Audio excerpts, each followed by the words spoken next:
now we move to the concluding speech for the opposition.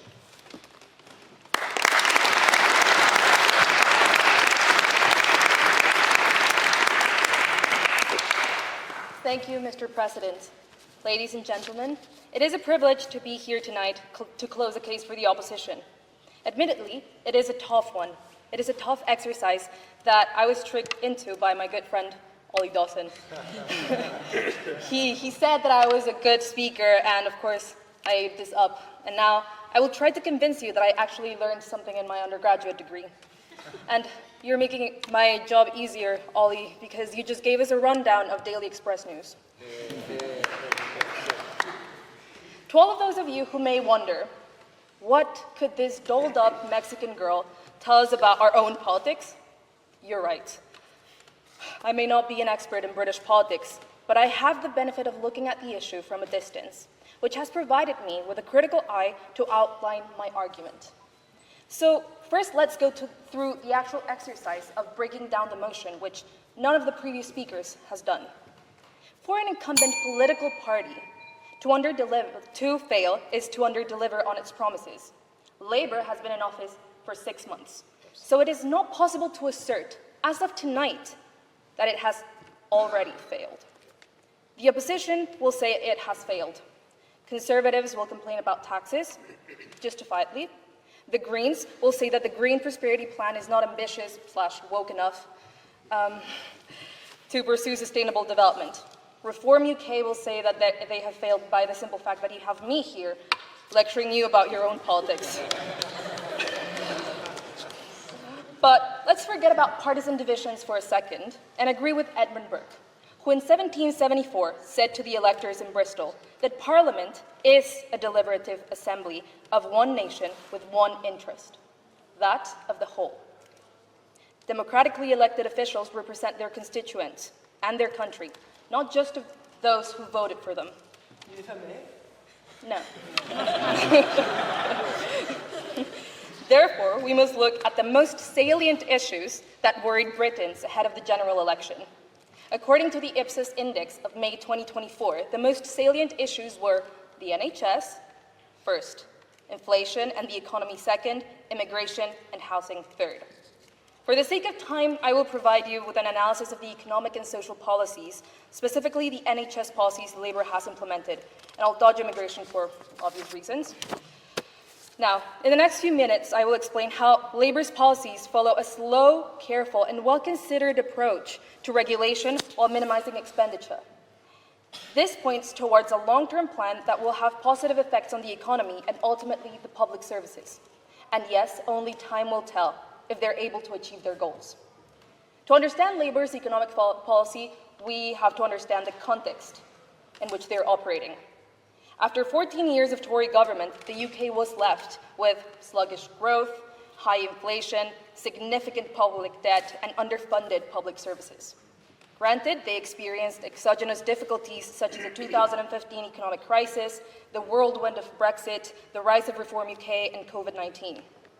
But its promises backfired, directly affecting the livelihood of Britons. Oppositions do not win elections. Governments lose them. Labour is in office tonight due to widespread dissatisfaction with austerity policies, mismanagement of public services, and economic inequality. It was until the 22nd of July that Labour set out its policies in the King's Speech. Christine Farquharson, an economist for the Institute of Fiscal Studies, explained that Labour's fiscal and economic bills were grouped into 3 main themes. First, processes and governance. Second, boosting the economy. And third, improving the livelihoods of Britons. And I'm going to break them down for you.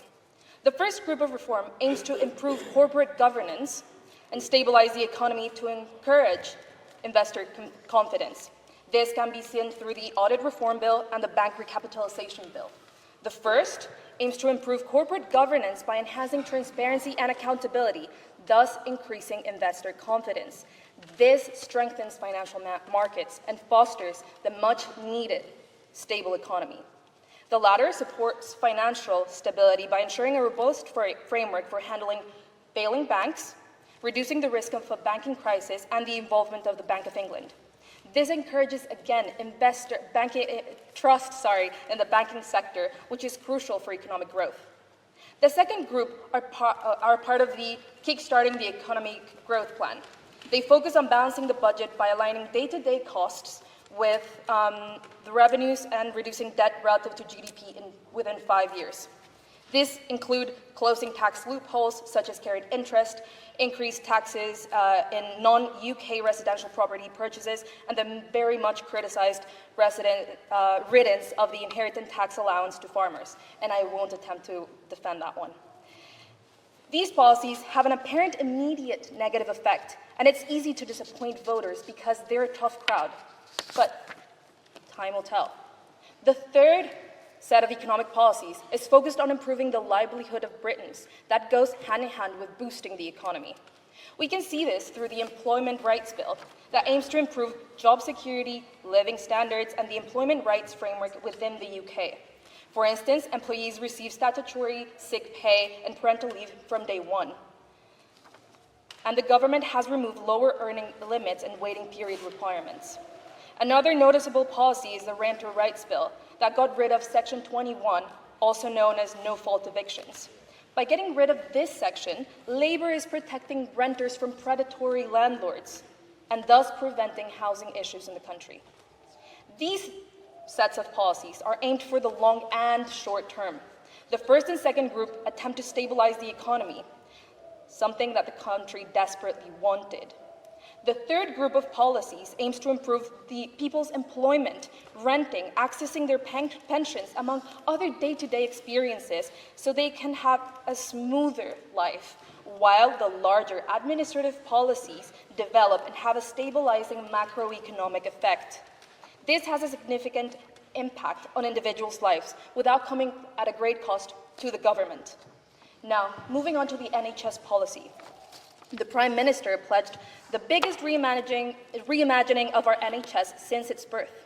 When Labour stepped down from office in 2010, satisfaction was at an all-time high, wait lists at an all-time low, and the UK's health system was ranked among the best in the world. And coming from an immigrant in the room, you had it good, guys.